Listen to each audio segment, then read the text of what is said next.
Hello, what's up guys, and good morning everyone, and welcome back to my YouTube channel. Right, update natin tong Motostar Z200. Alright, magto 2 years ito ngayong March 2025. Ayun, so pakita natin kung maayos pa ba yung performance, pa ba yung nasira na, may defective bang nakita. Ayun, tingnan natin. Unang-una guys, ito yung oil. May leak siya dito sa harap, front shock. So ito lang naman, napapansin ko dito may oil leak siya dito. Ayan, nakikita no. So ito sa mga nakikita kong palpak or madaling masira lang talaga yung oil dito. Hindi ko naman ito masyadong ginagamit sa lubak-lubak. Alright, and then pangalawa, dito yung start niya guys no. So dito medyo maluwag. Pag hindi mo siya naisaktong i-on to ng susi, minsan nag-o-off siya. So delikado pag ayun, on the way ka, naka-andar siya, mabilis yung takbo mo, tapos nag-automatic siya stop dahil dito, ayun, delikado. Alright, isa din to sa mga nakita ko. I think dito talaga to sa switch niya. Alright, then pangatlo, dito sa paint niya. Hindi ko lang alam bakit dito lang siya. Ayan, yung top coat ba yan? Ayan, yung top coat ba yan? So gumagaspang siya. Hindi ko naman siya, palagi ko mga nilalagyan ng protectant ng init. Ayan, ginamitan ko siya ng ano yung white, yung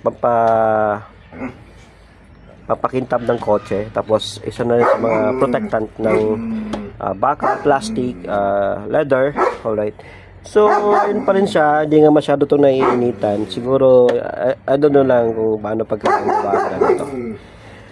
Ito rin sa likod. Alright, ayan o. So December, January, March, so 20 months. So ganito na nangyari.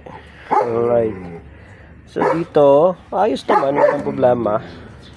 Tapos dito sa harap wala din siya. Alright, dito lang talaga siguro metal siya, or may pagka metal, may pagka plastic din. And then dito pure plastic talaga. Hindi ko lang alam bakit nagkakaganito no.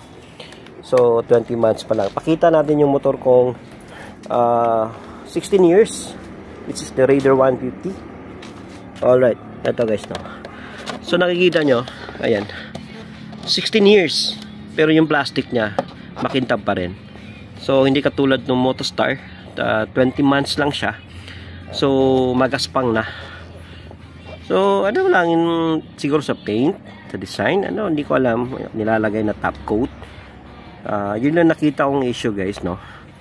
And which is sa mga masailan kasi, lalo pat sa paint, ayan, ganun talaga. Mapapaisip ka talaga ba nung nangyari dito. Top coat siguro no. Alright, siguro kung papalitan ng paint to, depende kung ano yung ilalagay na paint at sinong gumagawa.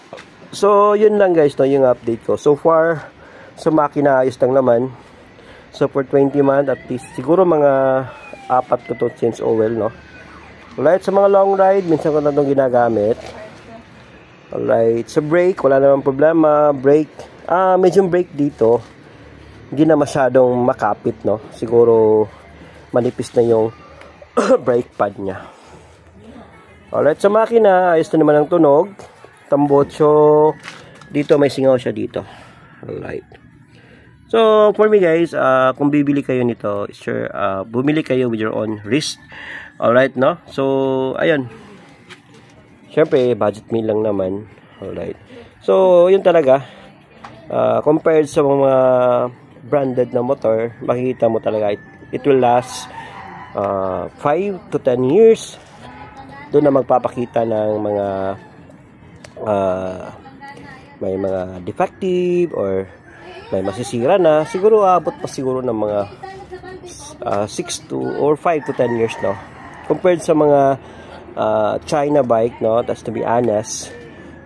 Hindi ko naman yung Motostar. Maganda naman talaga Motostar talaga. Pero yun nga lang, siguro yung mga quality ng mga plastic na ginagamit nila is siguro yung quality. Alright. So, for me, maganda naman yung aangas niya. Tindig. Wala akong masabi kasi kinuha ko to Motostar Z200. Yun nga lang, yung nakita ko for 20 months kong ginamit to. Yun yung mga napansin ko dito. Alright. Compared sa Raider 150 ko, 16 years, hindi pa nagka-problema. Alright. So, yun lang naman. Ang maganda, or ang maganda, umaandar pa siya. Alright. So, ayun guys. Sana may natutunan kayo. And, God bless everyone, no? Sa mga bumabiyahe ngayon. Have a safe trip sa lahat, no? Alright, so thank you and God bless.